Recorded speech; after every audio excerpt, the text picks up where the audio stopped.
Olá a todos, tudo bem? Sejam bem-vindos a mais um episódio do Geração e hoje, em um novo formato talk show, estamos aqui com um convidado muito importante, ele que foi treinador, campeão, treinou em vários países como Malásia, Tailândia. Estamos aqui com Ailton Silva. Ailton, é um prazer estar aqui contigo, iniciando esse novo formato aqui talk show. Então, para quem não te conhece aqui, conta um pouquinho melhor sobre você e tudo mais, e a gente vai iniciar esse bate-papo aí enriquecido com informações sobre o futebol. Vamos lá. Olá, prazer estar aqui, é muito bom a gente estar batendo papo e às vezes passar um pouquinho daquilo que a gente fez, esclarecer algumas coisas, né? Então, legal, bom, obrigado pelo convite e vamos aí fazer uma conversa legal. Eu tentei jogar, né, e fiz uma operação no joelho mesmo, muita gente coloca desculpa no joelho, né, que não teve, mas eu tive, né? Eu posso mostrar minha cicatriz, né? Então eu tive um problema sério no joelho e era muito tempo atrás, né? A medicina era muito diferente de hoje, né? Então, como foi feita a cirurgia, o tempo de recuperação foi uma coisa que acabou há 40 anos atrás, fazendo com que eu tivesse que realmente parar.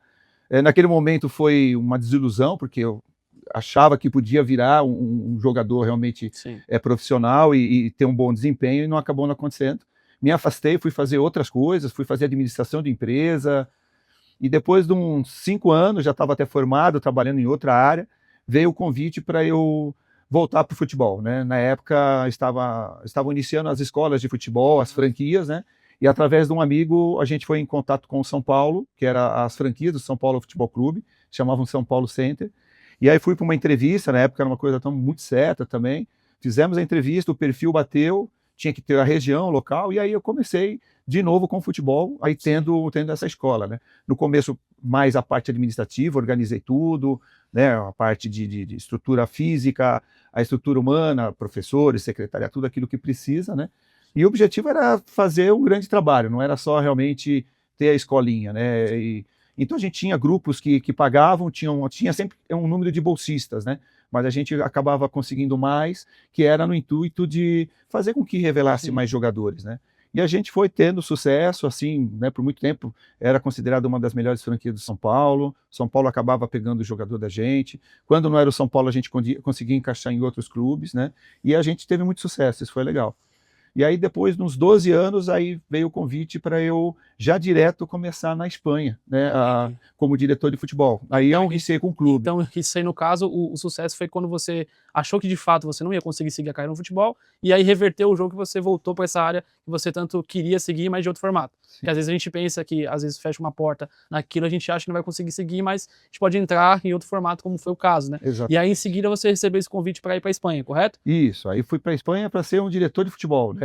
Mas também para dar uma sequência como treinador lá, né?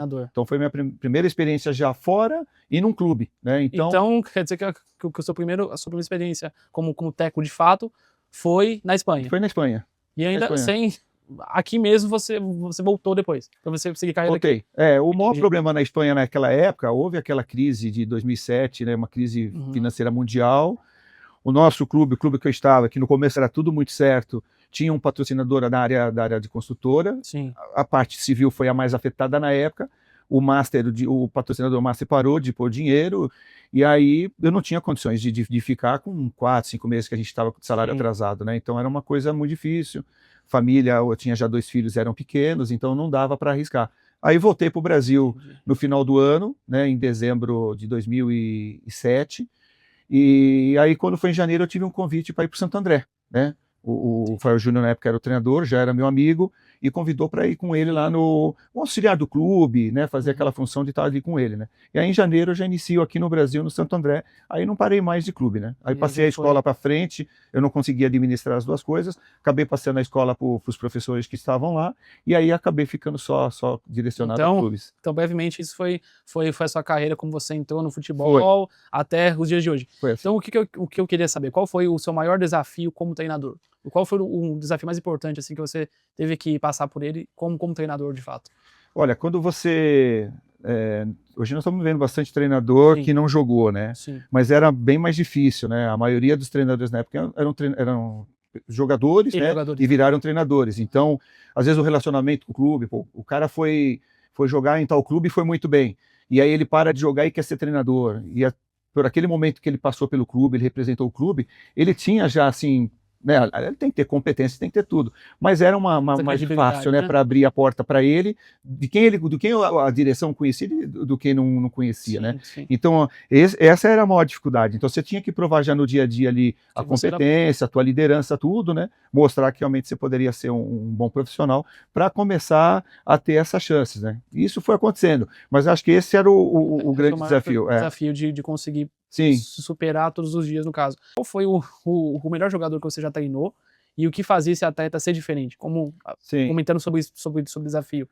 Teve algum atleta que foi o melhor atleta que você já treinou na sua carreira e o que fez ele ser diferente dos demais?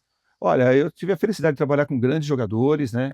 Alguns até mais para o final já da carreira, mas que foram jogadores de times grandes, de grande performance, né? Jogou em alto nível. Então eu tive essa felicidade, né? Sou grato a isso.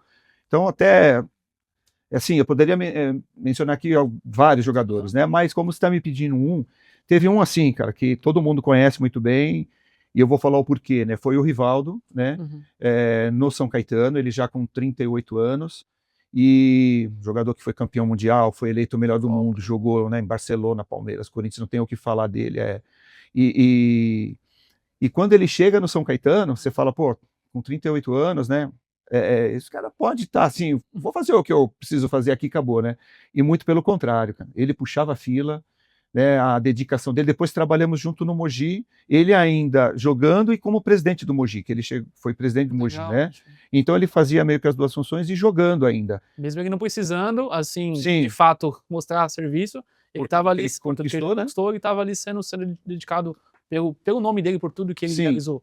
Então, assim, o vestiário muito bom, né? E a gente via no semblante dos atletas, o Rivaldo, o melhor do mundo, tá aqui, e o cara fazia tudo certo, sabe? Então, assim, nenhum momento... Foi um exemplo, né? Um exemplo, tanto no São Caetano como no Mogi. Como eu falei, ele puxava a fila de treino, muito dedicado. E no Mogi até, você fala, pô, ele era presidente e jogador, ele poderia chegar, hoje eu não vou treinar, não. Não, era tudo certinho, com todo o respeito. Então você fala, pô, o cara, com tudo que ele conquistou, ele me mostrou aquilo no final, né? Então, como eu falei, trabalhei com grandes jogadores, tudo, mas ele, além da qualidade técnica, né, de tudo, a pessoa dele, a postura dele profissional, eu acredito que eu tenho que colocar ele ali na medalha de ouro, ali na prateleira de cima, porque realmente foi um exemplo ali em todos os sentidos. Agora, comentando sobre a sua carreira, que você, lá fora no caso, você passou por Tailândia, Espanha, pela Malásia também. Como foi essa adaptação como moradia e a cultura de outros países, no caso? Como você se adaptou a esse país, ainda com o ritmo de futebol? O que você percebeu e teve que passar por certas situações por esses países? São desafios, né? Porque cada lugar tem a sua cultura, né? Tem adaptação. Adaptação. Então você fala até de uma Espanha, tudo bem, você não está sendo tão diferente assim do Brasil. Claro que muda ainda muita coisa, né? Na época o espanhol era muito pequeno, falava muito pouquinho, quer dizer, ali eu fui crescendo também, né? Consegui pegar rápido naquela época o espanhol, isso me ajudou muito. E assim, a própria Europa, como ela olhava nós aqui da América do Sul, então você também tem que conquistar isso, né? Te olhavam assim com um pouco de, sabe, peraí, né? Quem é você? O que é você? Será que é isso mesmo? Né? A gente ouve falar muita coisa. Às vezes, infelizmente, lá fora, as notícias ruins chegam maciças, né? Mais rápido do que as boas, né? Então acaba que, o que é o Brasil, o que é a América do Sul, né? Será que é isso mesmo? Então isso no começo foi difícil, mas depois fui conquistando também, acabou que você acaba se encaixando ali no que precisa. Mas se você vê por esse lado, como chega muitas notícias ruins do Brasil no mundo, eu percebi que o futebol a gente conseguiu proteger, né? O futebol a gente sempre chega lá fora com uma imagem boa, o futebol sendo o melhor do mundo. Então, você pegou essa época ou você também participou dessa construção do futebol brasileiro lá fora? Não, assim, o respeito deles pelo futebol brasileiro é muito grande, né? A formação de atletas, né? O Brasil não para de fazer, né, atletas de qualidade que vão para a Europa e acabam sendo protagonistas, né? Então a Europa cresceu muito também, né? Eu tive, assim, também em 2000 na Bélgica, então nós estamos falando de 25 anos atrás. Na época eu a gente estava tentando, eu ia ser já treinador do Sub-17, acabou que tem uma história longa e não deu certo, mas eu acabei ficando lá 8 ou 9 meses na Bélgica. E eu estava num grande clube, e aí eu via tudo, desde a base até o profissional. E aí, quando eu voltei para o Brasil, eu falei, olha, nós vamos surpreender com que a Bélgica, que até naquela época se falava de Alemanha, Itália, Sim, Inglaterra, né? França. França, assim, esses eram Holanda, né? Que já tinha sido 2 vezes vice-campeão do mundo, tudo. E aí eu falei, nós vamos nos surpreender, porque o trabalho que eles estão fazendo lá desde a base, o que o governo está investindo, os clubes, e, no entanto, a gente viu depois anos a própria Bélgica colhendo os frutos, Sim, né? e hoje em dia também a gente não vê mais aqueles países como pilares. Hoje em dia qualquer pessoa, qualquer seleção de Copa pode chegar, igual a gente Não, viu a é, Croácia, é, a própria que foi com a Argentina, a Arábia Saudita, que sim. surpreendeu com a Argentina, quase chegando ali à A frente. Rússia, a Coreia do Sul eliminando a Alemanha, que tinha Sim. sido campeã aqui no Brasil em 14. Então o futebol está muito Não, relativo nesse tá. ponto, né, então todos estão tendo potência. E é fruto de um longo trabalho, né. Aí, Agora aí completando, né? Aí você vai para uma Tailândia, sim. aí a mudança é radical, né? Aí é Sim, radical. eu acredito que esse De foi tudo. um dos países Foi, aí esse é um desafio. porque aí também envolve É. comida, alimentação, muda Alimentação, tudo, fuso horário, né? Você chegar lá praticamente com 11, 12 horas já à frente, né? Então, Uhum. agora aqui são 10, lá vai ser 10 da noite. Sim. Então você já está avançando para outro dia. Ásia ali, China também, mais ou menos a gente tem esse fuso horário Sim, quase muito é praticamente igual, né? Então, a Tailândia em si foi o lugar que você mais sentiu a mudança? Foi no começo. Eu tenho facilidade de me adaptar, até Sim. porque se você não tivesse, você sofre Sim. muito, né?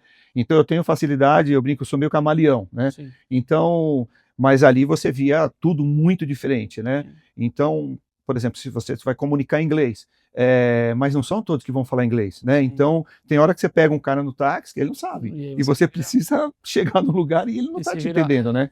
Então, hoje com as coisas, com o Google, com essas, você consegue mostrar Sim. para eles, né? Mas você tinha que, às vezes, estar com o papel tudo certinho, preenchido, Poder mostrar para pra ele. mostrar, entender o que era. Às vezes, a letra é muito diferente, né? Uhum. Por exemplo, na Malásia já não. A letra do vocabulário é igual a nossa, é igual a do inglês. Mas na Tailândia não, né? Aqueles desenhinhos, que nem no Japão, tudo, na Coreia. Você não tem ideia do que está escrito, Sim. né? Então, Quando algum clube contrata, ele já faz um contrato com você pode levar a família ou você vai sozinho nessa aventura? Como é que é geralmente assim? a partir do momento que você acerta, você negocia, ele pergunta: você vem sozinho? Vem com esposa? Você tem filhos? Se vem para Todo ficar, mundo, se vem esporádico, né? Que nem meus filhos hoje só vão visitar em períodos de férias, porque estudam, trabalham, né? Uhum. Então, a esposa também ainda trabalha, mas provavelmente já no próximo ano já vai para ficar, né? Então aí você já vê alguma coisa, vai para o contrato, já passagens, né? De ida e volta. Você já procura um lugar para morar onde você vai ter um espaço maior para receber a família toda, né? Que eu penso, porque de fato é algo complexo, principalmente você para outro país ainda sozinho, deixar um pouco de carreira, mas eu acredito que os times já sabem, já costumam fazer um contrato sabe, completo. Né? Até o próprio currículo a gente já coloca, se é casado, tem filho, eles já têm uma ideia. Entendi. Mas eles confirmam com você, olha, você vai vir sozinho? Não, vou sozinho a princípio, minha esposa daqui 3 meses me visita para ficar um mês. Então eles já calculam, já se preparam tudo, mas isso vai no contrato, né? Maravilha. Agora, trazendo mais por essa questão sobre carreira e tal, você foi eleito o técnico da Toyota T-League, né, em 2019. Sim. Como foi viver essa experiência, sendo campeão, né, de fato, em outro país? Como foi viver essa experiência sendo campeão em outro país? Foi maravilhosa, né? É uma coisa inesquecível, até porque quando nós fizemos a reunião no início do ano, o presidente me falou, se a gente ficar em 6º, 7º lugar, tá bom, ótimo. E tem 2 Copas, vamos tentar chegar nas Copas, né? Porque o formato das Copas que está virando hoje no Brasil já era lá, um jogo só. Então, um jogo só, tudo pode acontecer, mesmo com o outro time sendo o favorito, você empatar e ir para os pênaltis ganhar, né? Uhum. Então, foi essa conversa que a gente teve com o presidente. Então, nosso orçamento, assim, era o 6º, 7º. Então, isso foi uma coisa que eu acho que vai ser difícil acontecer lá de novo. Não só para esse clube, como para um outro, né? Sim. Porque, que nem aqui no Brasil hoje, você pega quem está dominando, Palmeiras e Flamengo, porque tem os melhores elencos, tem mais dinheiro. Sim. Então, estão sendo os 2 clubes que brigam internamente e agora até amanhã vão ter uma Libertadores, né? Então, era esse o grande desafio. E a gente foi dando tudo muito certo, né? Lá também eles elegem o treinador do mês, então você tem o trabalho do mês. Eu tinha conseguido já 2 do mês, né? Ser melhor do mês. Isso foi assim, por exemplo, de 8 jogos, ganhamos 6, empatamos 1 e perdemos 1. Então, em cima de números, né? Ia lá em Bangkok, a gente estava no norte, que era Shanghai, aí até a capital e recebia na federação o troféu de melhor do mês. E aí, quando acabou o campeonato, né? Teoricamente acaba acontecendo isso, né? Você bate campeão, Sim. Então você com o que vice, normalmente você briga com ele, né? E aí veio essa notícia depois, eleito o melhor treinador, puta, foi muito feliz, né? Assim, não tenho, né? O sentimento que a gente tem ali é muito grande, né? Da conquista, daquilo que a gente conseguiu fazer, superando os obstáculos. E foi um trabalho em conjunto muito bom, né? Sim. A diretoria... Principalmente quando o clube ele não é o preferido, né, no caso, como até mesmo eles tinham comentado de ficar em sexto, em sétimo, Sim, tava bom, você sendo campeão ainda, sim. ganhando esse título. E aí você acredita que esse acontecimento foi o seu maior marco, ou foi um dos? Ou teve outros que você também foi um grande marco na sua Olha, carreira é, geral, assim? eu acho que foi, né? Eu tive um outro título logo no começo da carreira lá em Sergipe com um time também era pequenininho, né? E Sim, nós batemos os fato. grandes, né? Era um time do interior, era o River Plate de Carmópolis. Hoje só chama Carmópolis, né? Uhum. O que é o nome da cidade. E fizemos também uma campanha muito boa e aquele ano nós batemos campeão, superando os grandes da capital, tudo, né? Mas eu acredito, assim, por ser a primeira liga também da Tailândia, essa dificuldade de não ser o time, né, com maior condição financeira. Então, assim, os brasileiros ajudaram muito, os locais compraram a ideia. Nós conseguimos ter um fator ali também que foi bom demais, né? Quando eu cheguei, a seleção convocava um jogador do Sub-23, que ele tinha 20 anos. Uhum. Né? Só ia esse jogador para a seleção Sub-23 do Shanghai. E conforme a gente foi brigando no campeonato por título, ali sempre em primeiro, segundo, terceiro, com os grandes, nós passamos a ter 5 convocados, e esse do Sub-23 já ia para a principal. Já direto. Então 5 jogadores iam Sim. para a seleção, normalmente um ficava mais no banco e os outros 4 jogavam, né? Depois um virou até capitão. Esse do Sub-20 está até hoje, né? Porque ele está agora com 28, 27, 28.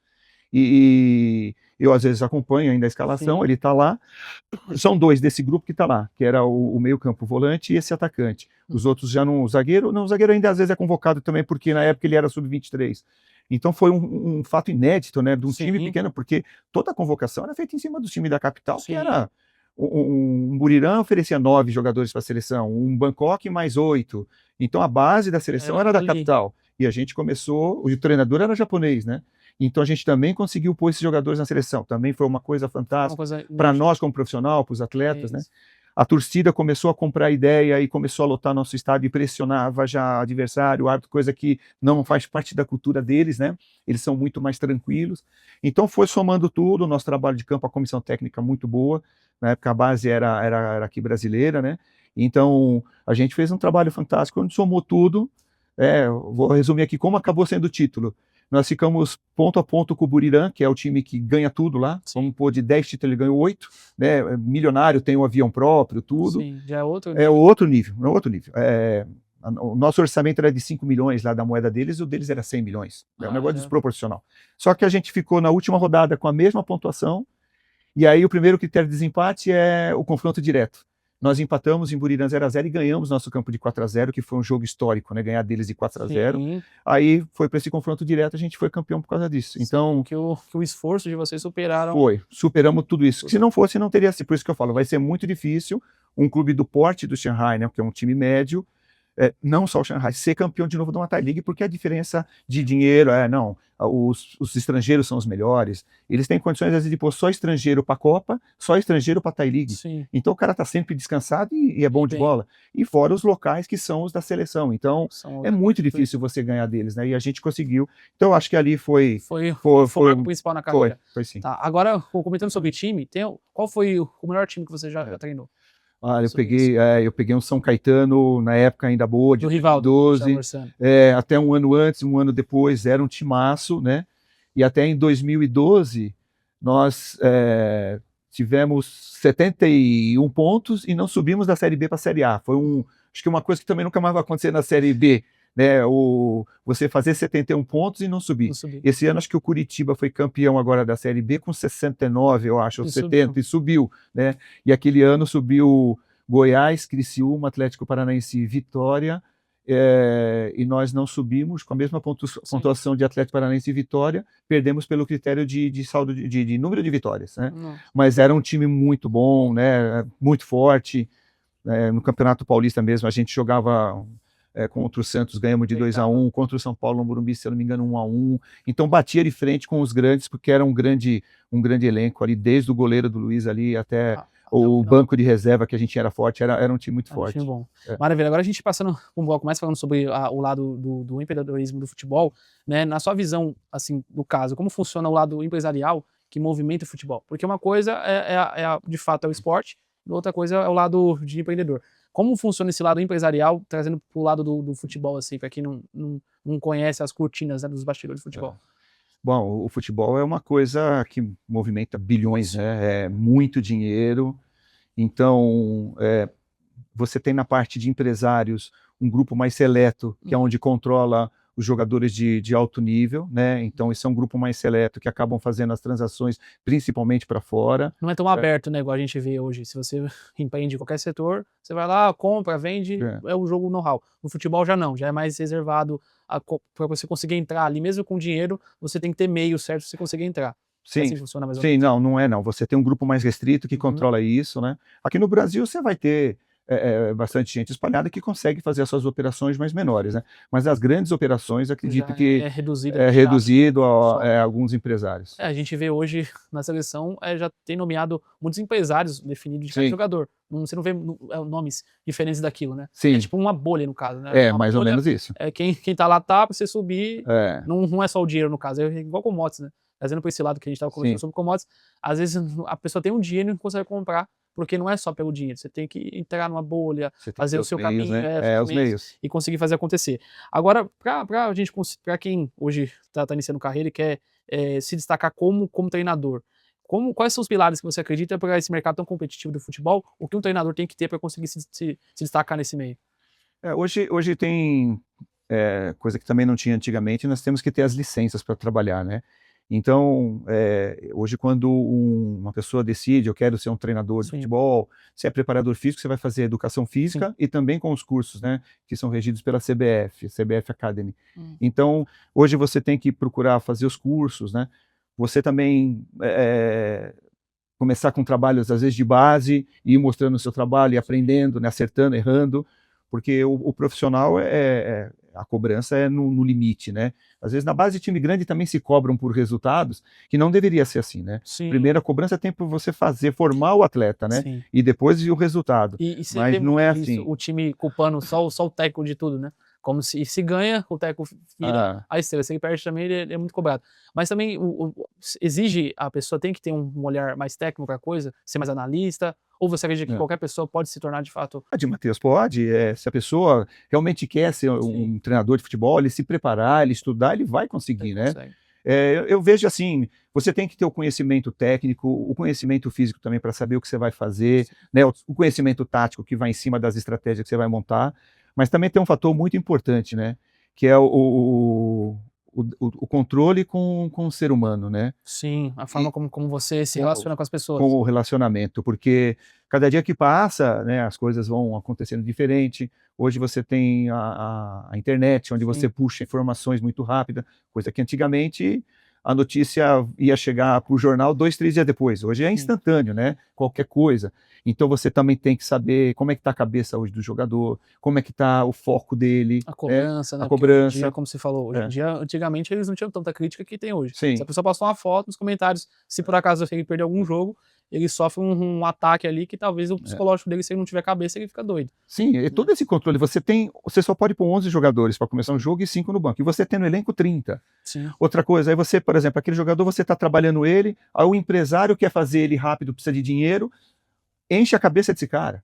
Pô, faz aí alguma coisa, alguma cagada aí, desculpa a palavra, alguma besteira aí para você poder ser liberado, para eu tentar você em outro lugar, e ele não tem a paciência de deixar você trabalhar o cara, formar ele direitinho, às vezes está faltando alguma coisa para o jogador poder jogar num nível melhor, ou ser titular do próprio time que ele está, e o próprio empresário enche a cabeça do cara, às vezes os pais, às vezes a família, às vezes você vê que o jogador, ele está assim, aceitando o fato dele não ser um titular e está buscando o espaço dele. Mas aí ele vai para casa, ele atende aí acaba o jogo, o empresário, pô, esse treinador tá de sacanagem com você, esse treinador é te filha não sei do enrolando, quê, pô, pois você faltando 10 minutos, e aí o cara vai enchendo a cabeça, cara, né?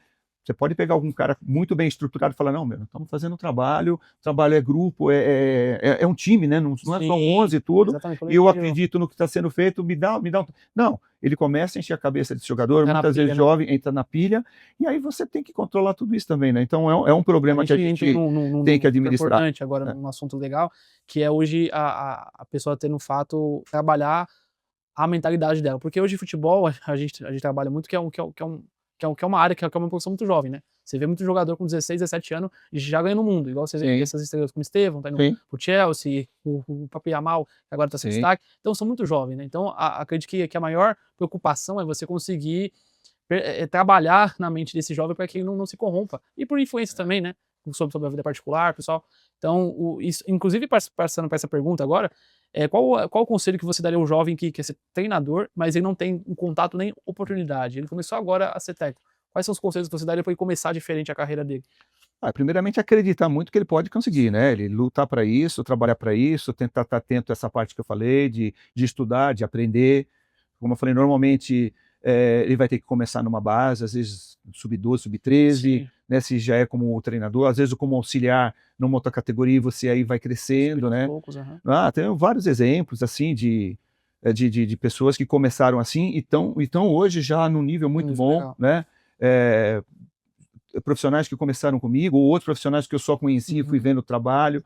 Então, acho que normalmente essa pessoa que não jogou, que está começando agora, que é novo ainda, fez uma educação física e adora o esporte, eu acho que esse é o caminho. Ele consegue algum trabalho já num clube na base e ele vai subindo, vai ali aprendendo, porque você vai ter muitos erros e acertos, vai sentindo já como que é o dia a dia, né, do treino, do atleta, mesmo jogadores às vezes novos, né, você está fora longe da sua família, né, o futebol te tira muito, né, eu senti isso muito na pele, meus filhos pequenos, eu longe, né, então poucos veem isso, né. Era isso aí que a gente ia entrar também para conversar, porque de fato não é só ter esse gamo, o futebol, ele te dá esse gamo, te dá essa fama, te dá esse dinheiro, mas ele exige muito, né, a pessoa, ela meio que, ela esquece um pouco da vida pessoal dela e vive o esporte 100%.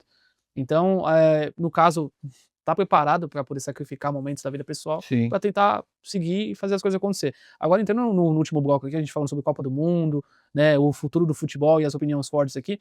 A Copa do Mundo agora tá vindo nesse próximo ano. Qual que é a tendência tática que você acredita que será essencial para essa Copa do Mundo agora de 2025? Eu acredito que assim, até a parte tática depende muito de cada equipe, né? Você, quando tem uma equipe que é muito favorita, então, hoje você pega uma França, ela é muito ofensiva, né? A qualidade de jogadores que ela tá. Então, ela tem ali, um 4-3-3, é um 4-4-2 para um 4-2-4. Essas plataformas, elas mudam um pouco, né? O que eu estou vendo de frente, principalmente nessas grandes seleções, e o que deve acontecer, é uma liberdade maior de movimentação, sabe? Um jogador não fica, às vezes, tão fixo naquela posição, né? Então, você ter essa flexibilidade, e principalmente do meio para frente, né? Jogadores, é claro, sabendo da tua responsabilidade tática quando você estiver sem a bola, mas que com a bola você possa movimentar para confundir mais marcações, né? Mas eu acredito que, assim, na parte tática, eu não vejo assim, eu acho que vai depender muito de cada seleção. Tem seleção que vai ser mais cautelosa, mais ofensiva, né? Por exemplo, jogar com 3 zagueiros, mas quando baixam ali os 2 laterais é uma linha de 5, onde você fecha bem. Se você fechar com uma linha de 4, então é muito difícil o adversário entrar, porque você tem praticamente 9 jogadores ali protegendo a sua área, né? O seu gol. Então, se você já com a bola tem uma equipe mais forte, você pode fazer um 3-3-3-1 ali, quer dizer, 3 jogadores protegendo, mais 3 no meio, 3 ofensivo, com um atacante ali movimentando. Então, quando perde a bola, né, a volta rápida fechando esses lados também, né? Como equipes que vão manter no tradicional. Para a nossa seleção do Brasil, você acredita que tem alguma tática assim que você acredita para essa nossa seleção atual do Brasil, ou vai depender muito desses novos jogadores que estão vindo agora? Olha, pelo que eu até estou vendo agora do Ancelotti, né, como nós estamos aí sem um 9 no momento que está resolvendo, né? Então o Richarlison vem atravessando uma fase difícil, veio de lesão, né? Que eu vejo que é um jogador de confiança dele. Ele é mais 9, né? Você tem o Vitor Roque também, que movimenta bastante, que ele deu agora a primeira chance. Nós não estamos com tanto 9 assim, né? O Endrick, que todo mundo achava que poderia ir para o Real Madrid, arrebentar, ainda não deu aquele. Ainda precisa um pouco de tempo, não deu aquela sequência forte como a gente pensava que ia dar. Você já vê que ele já está trabalhando com essa flexibilidade, né? Uma hora é o Rodrigo que está ali por dentro, uma hora é o Vinícius, outra hora, não sei, agora o Estevão é um jogador que a tendência é ficar um pouquinho mais pelo lado direito, mas o Estevão jogou muitas vezes por dentro, no Palmeiras, no Chelsea, e pode fazer ali uma diferença. Então eu acho que o próprio Brasil está caminhando para na Copa ter essa liberdade na frente, né? Já citando esses jogadores, quais são os 3 jogadores mais decisivos da Copa para você? E por quê? Hoje a gente está passando por um desfalque, né? A gente tá um pouco complexo de conseguir encaixar de fato uma seleção igual antigamente a gente tinha, né? A seleção, antigamente, a gente tinha até os bancos nossos já eram uma seleção. Então hoje, para você, quais são os 3 jogadores principais assim para a Copa e por quê? São É, esses jogadores. eu acho que eu teria que, pensando rápido aqui, acho que dá um pouco mais que 3, eu te falo até Sim, por quê, não, né? pode ser até 5, É, o top 5 aí. você tem um Messi, que você não pode, Sim, mas você sabe que é um cara que pode resolver a qualquer hora. O próprio Cristiano, sim, a Cristiano Ronaldo, a Portugal vem tendo na mão, acho que uma muito. melhor geração, Sim, né? sim. Todos bons Não é só jogadores. ele agora que Não, precisa resolver, ele consegue ele ter um tem time mais por fora, apoio, né? Então hoje o Cristiano Ronaldo, de repente, ele vai estar mais abastecido de Sim, craques ali, né?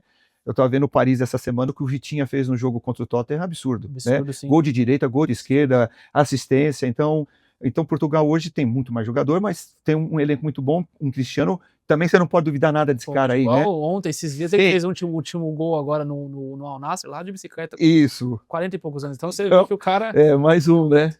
Aí você vai, o Brasil, acho que hoje, pelo que vem fazendo, é o mais novo ali, eu acho, mas é o Estevão, né? Como esse menino está concentrado, de repente ele Sim, possa superar até o Vinícius Júnior, que um tempo atrás todo mundo apostava mais nele, o próprio Rodrigo, sim, outro jogador. O Neymar, que infelizmente fisicamente não está aguentando, mas também é sim. um talento que poderia, se tivesse bem fisicamente, resolver, mas a gente não sabe como é Então, que ele para está. nossa, trazendo agora para nossa seleção, quais são, você acredita que serão os principais jogadores para nossa seleção na Copa do Mundo sendo decisivo? Ah, Assim, olha, pelo que vem fazendo, né, no É, caso.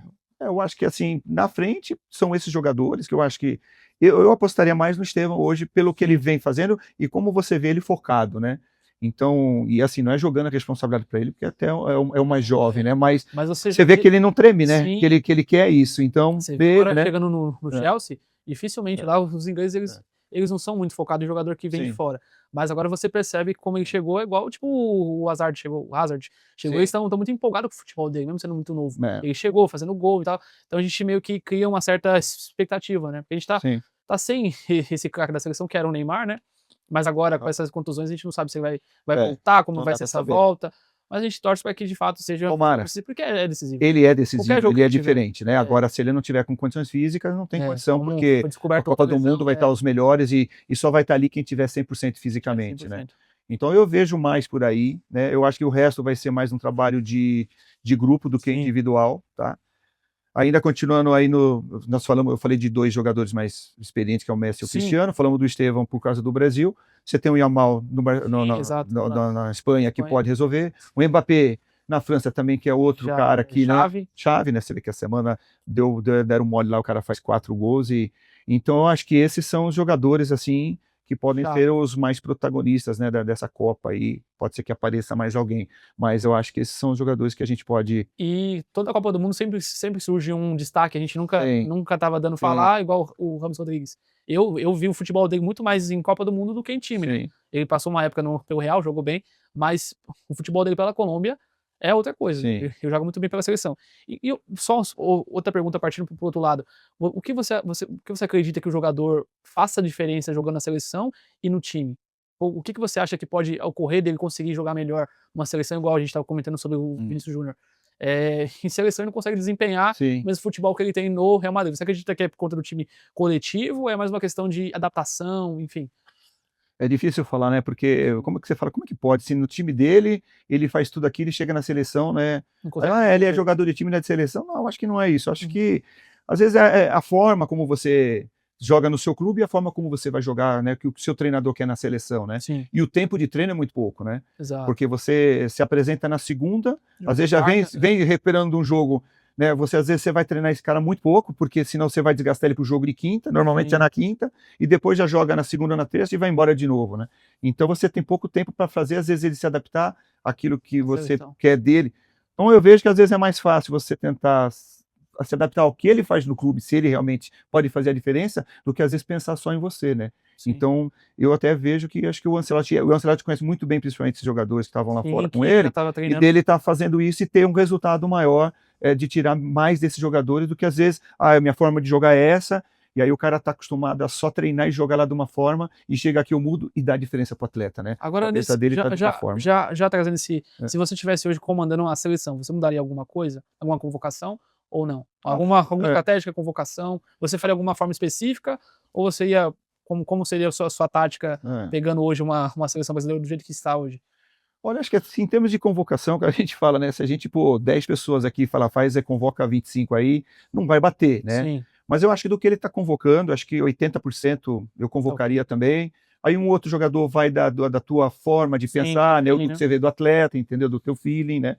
Mas eu acho que 80% com certeza do que ele está convocando, eu convocaria, né? Eu vejo que ele está muito atento tanto ao mercado nacional como, né, o mercado brasileiro, como o mercado de fora. O cara tem um nome a zelar, uma história no futebol riquíssima, e com certeza ele vai querer tentar ser campeão, porque imagina ele ser campeão com a seleção brasileira, o que vai ser. Então ele não vai querer dar mole, né? Então, alguns jogadores, de repente, que ele está apostando que eu não apostaria, mas ele sabe mais do que a gente no dia a dia. Isso não tem como, né? O treinador que está no dia a dia com o cara, você fala, pô, mas por que o cara está insistindo ali? Ele sabe do que ele pode tirar do cara. Tem um pessoal falando sobre o Richardson, por que ele está investindo tanto, e sendo que não é jogador para ser esse 9, ele está ali apostando, talvez só eles tá acompanhando e vê potencial naquele cara. Como já passou na seleção, muita gente criticando o jogador, o técnico fica ali firme, bate o pé e chega numa Copa do Mundo, o cara brilha, que é o que a gente torce para que aconteça. Para que aconteça, esse é o caminho. Agora, falando sobre a questão do futebol brasileiro em si, você acredita que ele está evoluindo ou regredindo? E se tiver regredindo, qual seria o maior problema atual? Eu acredito que, assim, nós temos uma parte que está evoluindo e uma parte que está um pouco estacionada. Eu acho que nós abrimos demais agora para os estrangeiros, são 9 vagas, né? Então, de repente, é muita gente. Então, eu acho que, por exemplo, hoje a CBF teria que colocar, então, uma cláusula onde você é obrigado a pôr um jogador abaixo de 18 anos para estar jogando, ou estar no banco e entrar, ou sub-20, alguma coisa assim, para que a gente não perca a nossa essência de formar atletas, né? O Brasil sempre foi formador. Eu acho que nós estamos aí passando por um momento de reciclagem, tem muita gente boa na base também, né? Como eu falei, os clubes tinham que apoiar esses treinadores, não se preocupa com o título, se preocupa em formar, para que a gente colha esse fruto, e esse fruto seja depois para o Brasil ou para fora. Então, eu acho que esse tem que ser um cuidado, né? Nós temos muitos estrangeiros, eles acabaram que enriquecendo também o futebol brasileiro, né? Mas a gente precisa tomar muito cuidado, a gente não deixar cair essa parte que foi de formar atletas. Não podemos tirar o espaço desse atleta que é feito na base. Alguns estão indo embora muito cedo, né? Antigamente ia com 20 e pouco, hoje com 15, 16, 17 já estão indo, eles arrumam um jeito lá de você levar os pais, porque são menores, né? Ou espera já fazer um 18, não sei. Então, mas estão levando bastante jogador já, que são as nossas joias que estão aparecendo muito cedo, e os outros que precisam ter espaço, às vezes não estão tendo, devido a esse número grande de estrangeiros. Então a gente precisa apoiar isso para que a gente não perca essa essência que sempre foi de fazer o jogador, fabricar o jogador brasileiro, né? Ter esse jogador que suba, e principalmente esses clubes que estão com problema financeiro, né? Que eles ajudem nesse tempo também, né? Sim, porque a gente vê hoje muito jovem atleta que às vezes se ele conseguisse ficar um pouco mais de tempo, ele conseguiria chegar lá fora muito mais preparado, igual que eu vi que uma decisão que o Neymar tomou muito jovem, que ele já ia muito jovem lá pro Real Madrid, pro Real, e ele chegou lá e não quis, ele quis ficar aqui no Santos, se formar primeiro, quando ele ganhasse aqui, e aí ele foi pra lá já com um atleta já pro Barcelona completo. Sim, ele já verdade. tinha, o Real ele chegou com criança, né? Foi. Ele ia comprar, então só dependia dele, e ele falou, não pai, eu não quero, eu quero voltar pra casa e ficar no Santos. Então você vê que teve essa maturidade dele para poder chegar lá fora já com um know-how, né? Um futebol já bem jogado, e às vezes você vê muito atleta muito jovem chegando lá, como é muito jovem, ainda não tem tanta experiência sobre título e tudo mais, sobre pressão também, né? Porque uma coisa é você jogar num estádio aqui pequeno, chegar lá e jogar uma Champions League. Às vezes ele é bom, igual mesmo o Neymar passou no Barcelona, que no começo não conseguiu jogar um futebol dele, ele teve que se adaptar pela pressão, pelo time. Então, às vezes, queima muita largada, né? Mas eu vejo muita questão pela questão financeira, né? O clube chega com muito dinheiro e às vezes a gente usa e fala, não, vambora. E aí chegando lá, às vezes queima um pouco essa largada. E assim, Matheus, você tem às vezes o jogador, ele tecnicamente, ele está até sendo jovem, pronto para ir para uma Europa e encarar. Mas às vezes estruturalmente, mentalmente, ele não está. Então, por isso que às vezes alguns jogadores batem e voltam, né? Porque chegar lá é um outro mundo, lá você é mais um, né? Você vai ter que se adaptar a eles e não eles a você, então é um mundo um pouco diferente. E às vezes o jogador sente isso, né? E aí, se ele não consegue, se ele não tem ainda uma base para poder superar isso, é como a gente acaba vendo jogadores que vão jovens e voltam jovens. Mas esses ainda têm tempo de conseguir se recuperar. se O próprio estruturar. exemplo está o Vitor Roque, que foi Sim. muito cedo para fora, voltou, que é jovem demais ainda, Sim. e agora no Palmeiras Tá está jogando se bem. encontrando, né? De repente agora ele consiga, já estão falando para ele voltar de novo, né? Então é o momento, ele está agora preparado, Sim. não é melhor ele ficar mais um ano no Palmeiras, conquistar títulos, né? Sim. Consolidar mais a Fazer sua assim. base, para agora eu volto e vou fazer minha carreira na Europa, né? Então, às vezes tem jogador que não tem ainda a condição, não é nem técnica ou física, né? Sim. Mas aquela emocional, aquela estrutura realmente interna que ele não está pronto para ir para fora. E esses desafios que lá fora, eu falei, cada um corre por si ali. Punk. Pô, é punk. A gente É vê punk. muita atleta que aqui joga muita bola e lá fora meio que fica Não, apagado. ele é mais um. Ele é mais um. Igual a gente viu, acho que quem passou por isso foi o Gabigol, né? Que lá fora ele foi, Você viu? voltou pra cá, foi o ídolo, o Flamengo ganhou títulos e ficou, né, consolidado mais aqui nacional do que lá fora. Não sei se por maldade ou não, acho que quando ele passou pela Inter, consideraram ele o pior estrangeiro. Mas pode isso, ele não é galo cego, entendeu? Sim. Então olha onde você chega a passar, por isso que eu falo. Você tem que ir muito bem preparado também, mentalmente, né? E o futebol para você que suportar isso. é uma profissão, principalmente para decisão. Qualquer decisão que você toma, seja para ir para um clube, seja de você fazer alguma coisa que envolva a sua carreira profissional, muda tudo. Igual a gente viu quando o próprio Neymar foi passar pro PSG, muita gente falou para não ir, aí o pessoal acreditou que foi essa decisão errada dele, ter ficado. Então, uma decisão muda tudo, principalmente no futebol de clube e tudo mais. Você vê muito jogador que tinha uma carreira consolidada, por uma decisão, até mesmo quando a gente estava vendo a questão, trazendo um jogador do passado, o próprio Adriano, né? Ele tomou uma decisão de não querer mais jogar, aí voltou, parou, e meio que a carreira dele podia. O Adriano foi parou muito cedo, se ele continuasse, ele ia ganhar. Belo jogador, Belo jogador. Parou muito cedo. Um dos principais da seleção, né? E hoje, até mesmo lá nos times que ele passou, ele é um ícone, né? Não, nossa, considerado, E né? na Inter, Treinador respeitado demais, até hoje, né? Não, ele veio aqui para o São Paulo, foi bem, seleção foi bem, e parou muito cedo, né? Sim. Foi uma pena, né? A gente sente quando a gente perde um jogador ainda com tanto potencial assim muito cedo, né? Sim. A gente costuma falar, né? No futebol você vai do céu para o inferno e do inferno para o céu em frações de segundos. Sim. É isso aí, não tem jeito. É uma fala, é uma atitude. É uma atitude, acabou. Então, como a gente conversou, o futebol ele é resumido por decisão.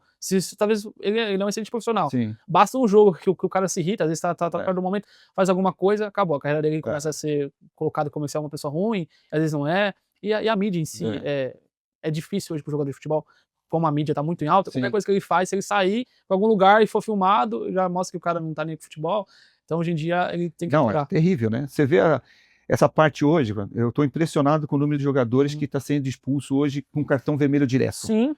O que eles têm que se atentar? Antigamente você não tinha essas 30 câmeras que tem hoje o VAR, que vai em câmera lenta e mostra, né, o mínimo do detalhe ali. Antigamente não, o juiz ficava em dúvida, dava um amarelo e o cara tinha pegado forte, né? Hoje o jogador, ele tem que tomar mais cuidado, porque, olha, peraí que eu tô vendo aqui, o cara levantou um pouquinho a perna, vai no VAR e já expulsa. Então é impressionante hoje o que tem de jogadores sendo expulsos no primeiro tempo e cartão vermelho direto. Então, é uma coisa que, assim, você fala que mundialmente você tem que preparar mais esse jogador, conversar mais com ele, porque senão, assim, fica uma coisa... E você já perde um jogador logo no começo, se atrapalha no jogo, te desgasta para o hoje, porque você corre com um a menos o jogo todo. Então, você vê um detalhe hoje que está acontecendo, e assim, eu não vejo muita gente falar, mas o que está acontecendo, muita gente está sendo expulso, porque hoje vai o VAR na câmera lenta e ele pega aquele detalhezinho ali, o centímetro, às vezes, pênalti, ganham a final. Tira ou põe o pênalti, mesma coisa, né? Expulsão e pênalti, muito disso está acontecendo. E com isso você vê que o mercado do futebol em si está ficando muito mais competitivo a cada dia que passa. Vão criando novas leis, novas regras, e assim o profissional tem que se adaptar. Agora, partindo para a última pergunta final aqui desse nosso episódio, qual é a lição que você aprendeu na vida que faria questão de passar para a próxima geração? O Ailton Silva deixando aí, o que você passou nessa sua carreira longa aí, que você pode deixar aí de conselho para a nova geração, tanto do futebol, tanto como pessoa, de formato geral? Eu acho que você, primeiramente, precisa gostar muito do futebol, né? Como eu falei, ele vai te dar muita coisa, né? Vai te dar alegria, esse prazer de você estar ali comandando uma equipe, você estar no meio do futebol, que é uma coisa que praticamente é mundial, a paixão do torcedor, né? Não é só aqui. Você vai numa Indonésia, você vê os caras são mais loucos que os argentinos e brasileiros por futebol, e você não acredita. Você vê na África, às vezes, agora, algumas seleções indo pela primeira vez para a Copa do Mundo para o país, né? É feriado, quer dizer, né? O Santos parou uma guerra, né? Pelo Pelé, né? Pelé, então é um negócio apaixonante. Então, primeiro você tem que gostar disso demais, né? porque ele vai te dar muita coisa. Financeiramente, para alguns, dá valores surreais que nenhum empresário, nenhum médico que estuda demais, né, nenhum engenheiro vai conseguir ganhar. A geração dele passada conseguiu. Não consegue, então, não é para todos, isso é uma minoria, mas consegue. Mas ele vai te tirar muita coisa, né? Ele te tira, como eu falei, às vezes a distância da família, a distância do teu país, de quem você gosta, a cobrança, que ela é grande, né? Ela é muito grande em cima, principalmente de treinador, né? Então, aquilo que a gente estava falando, ganhou, você é o melhor, perdeu, você é o burro, você, sabe? Né, o Abel agora, com o que ele já ganhou com o Palmeiras, ele perdeu o título para o Corinthians, o Paulista foi chamado de burro. Não, como é que o cara é burro se ele ganhou 2 Libertadores, Brasileiro, Copa do Brasil, né, Recopa? Então ele não é burro, mas o torcedor vai, ele é paixão mesmo, e vai chamar. Então, e a gente sente, né? Fala, você tá acostumado. Não estamos, não. Ninguém tá ali no banco querendo se chamar de burro, não. Lógico. Você quer ser apoiado. Eu falo, o que é mais gostoso, você às vezes enfrentar um estádio cheio com 100 mil torcedores do outro lado, que eles estão te xingando, mas ele é contra, né? Ele não é do seu time. Então aquilo motiva mais a gente do que você ter 10 atrás de você te chamando de um monte de coisa, né? Então isso machuca a gente, né? Sim. E aí a gente ganha o jogo no domingo e tem jogo na quarta. Você fala, puta, no domingo ainda você curte, na segunda você já tem que pensar no jogo de quarta. Sim. Você tem pouquíssimo tempo para saborear aquela vitória. Se você perde no domingo, meu amigo, até quarta-feira, são 3 noites de pesadelo, que você fala, eu preciso ganhar agora, que se eu não ganhar agora vai ser outra derrota seguida. Então você vive um inferno, cara, sabe? Então, é sob pressão, né? Sob pressão o tempo todo. Então tem, né, eu brinco ainda, eu pego minha foto de 19, agora 6 anos no Shanghai, eu tava com cabelo e pouquíssimo branco, 6 anos depois, o pouco que tem é branco e não tem mais nada, é o estresse. Então uma dica aí para vocês, como última pergunta, para que seja forte, né? Sim, aguenta o tranco, porque a vida de todo formato, como a gente fala, que empreender está em todo o setor, e de fato o futebol exige você empreender, porque você vive na veia, o que é empreender, você fazer acontecer do nada, é você dormir de um jeito, acordar de outro, você dorme de um jeito e tá tudo resolvido, e saber lidar com pressão e cobrança, e enfim, Ailton, foi um prazer esse bate-papo. O prazer foi meu. A gente ter esse bate-papo aí enriquecido sobre futebol, sobre carreira, tudo mais, pelos seus feedbacks como treinador. E bom, assim encerramos, queria deixar um feedback aí pro pessoal aí, como é que foi o episódio, foi um prazer te receber. E deixa as suas últimas palavras para quem está aqui nos assistindo. O prazer foi meu, muito legal, a gente tá sempre batendo papo, trocando ideia, né? A gente tem que falar aquilo que passa, né? O futebol tem muita coisa no bastidor que não é só para o torcedor que compra o ingresso e vai lá e vê o jogo e torce ou critica ali, né? Mas eu acho que o futebol ele é muito legal, muito apaixonante, e aquele que queira, né, tentar ser alguma coisa no futebol, analista, treinador, preparador físico, supervisor, vai forte, porque vale a pena também. Então, eu acho que no final das contas esse desafio é grande, mas vale a pena. Todo mundo que gosta e que quer tem que tentar. Bom, Ailton, muito obrigado pelo seu feedback, pela sua participação. Gente, muito obrigado a vocês que assistiram até aqui. Até o próximo episódio. Um grande abraço e até mais. Tchau, tchau.